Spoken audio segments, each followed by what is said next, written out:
Hello and नमस्ते, welcome to etc online. आज के वीडियो में हम लोग पढ़ने वाले हैं रेफरेंस टू कॉन्टेक्स्ट। देखिए, आरबीएसई में क्लास 10th में तो पॉम्स में ही पहले पूछा जाता था, लेकिन आरबीएसई 12th क्लास में ये इस साल से भी पूछा जाने लगा है। तो रेफरेंस टू कॉन्टेक्स्ट हम लोग स्टार्ट करते हैं बिना किसी देरी के।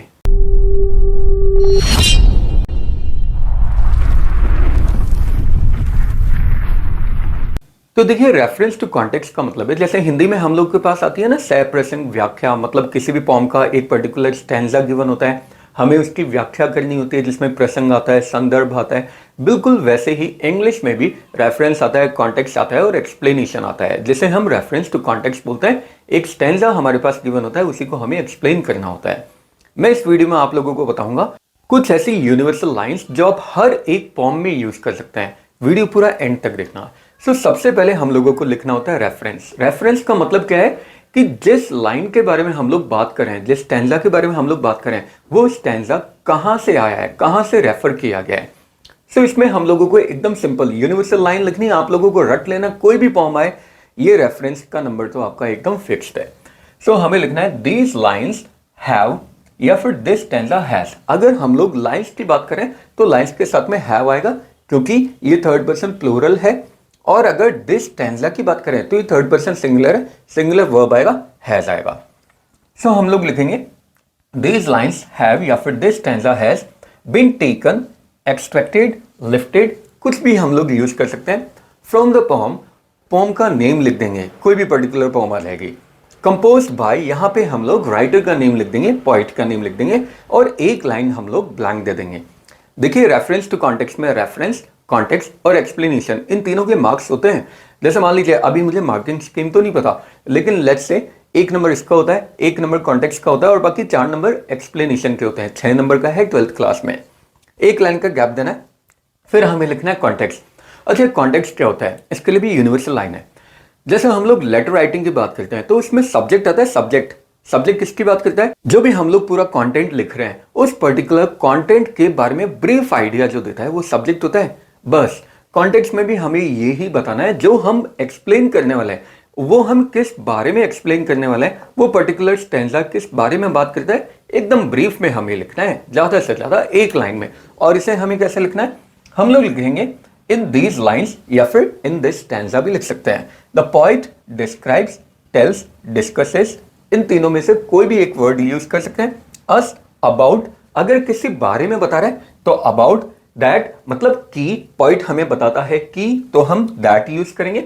पोएट हमें बताता है कुछ काम करने के लिए तो हम लोग टू यूज करते हैं। और उसके बाद में हम लोग लिखते हैं उस पर्टिकुलर पॉम का सेंट्रल आइडिया, थीम लिख देते हैं, मतलब ब्रीफ में कि इस पॉम में क्या बताया गया है, एकदम थीम उसकी वहां पे हम लोग लिख देंगे एक लाइन का, फिर हम लोग ब्लैंक देंगे और ये हो जाएगा हमारा कॉन्टेक्स्ट यहाँ पे खत्म। फिर एक्सप्लेनेशन में हम लोगों को क्या करना है? These lines the poet again describes या फिर एक्सप्लेन्स लिखना है। किसी बारे में बता रहा है तो अबाउट, और अगर किसी चीज के लिए बता रहा है तो दैट लिख देंगे।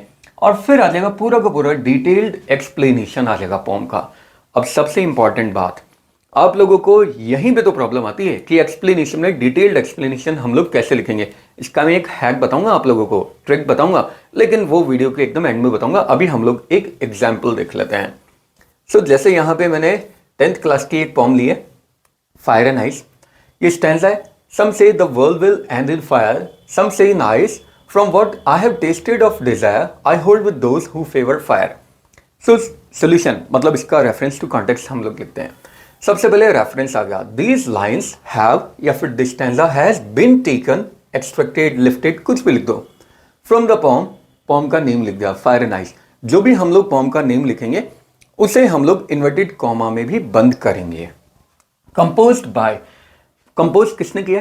राइटर का नेम लिख देंगे, रॉबर्ट फ्रॉस्ट, और इसे भी हम लोग कोट्स में बंद कर देंगे, यानी इन्वर्टेड कॉमा में बंद कर देंगे। फिर एक लाइन का गैप दे देंगे, कॉन्टेक्स्ट में लिखेंगे एकदम ब्रीफ में, in these lines the poet discusses the idea how the world will and. देखिए, एक लाइन में मैंने लिख दिया कि इस स्टैंजा में या फिर इन लाइन्स में पोएट क्या डिस्कस करा है कि वर्ल्ड कैसे एंड होगा। अब वो एंड कैसे होगा, ये सारा कुछ एक्सप्लेनेशन हमने नीचे किया ना। बस एक लाइन का गैप देंगे, एक्सप्लेनेशन पे आ जाएंगे।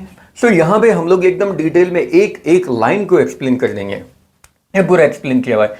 In these lines, the poet explains that one day the world will end, but different people have different opinions. Some people say that the world will end in fire, while some say that the world will end in ice. Here, the poet is referring to his own life and feeling of desires. Fire is compared to desire. We get the sense that fire is a sin. The poet agrees that desire can also cause end of the world. और ये explanation खत्म.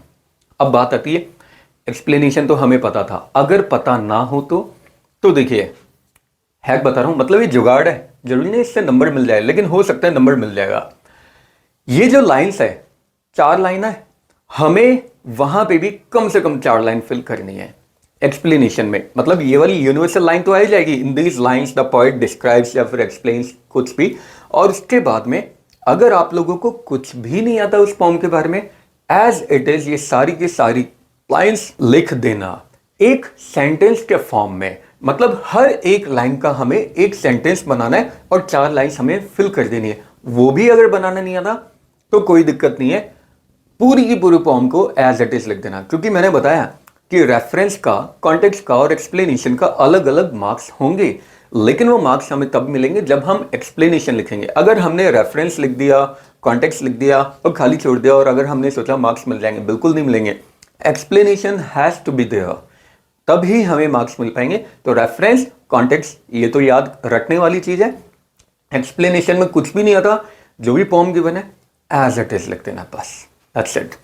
सो I hope आप लोगों को ये video अच्छा लगा होगा और पूरा रेफरेंस टू कॉन्टेक्स्ट भी समझ में आ गया होगा. फिर भी अगर आप लोगों की कोई भी डाउट है, सजेशन है या क्वेरी है, कमेंट बॉक्स बना रखा है आप लोगों के लिए स्पेशली, कमेंट्स अपने ड्रॉप कर सकते हैं. वीडियो अच्छा लगा तो हमारे चैनल को सब्सक्राइब करके ATC ऑनलाइन फैमिली का एक मेंबर बन जाइए. मिलते हैं ऐसे ही और किसी मजेदार वीडियो में. तब तक के लिए have a good day, take care, bye bye, जय हिंद, जय भारत, राधे राधे. और हाँ, वीडियो को शेयर भी कर देना ज़्यादा से ज़्यादा, फ्री है एकदम.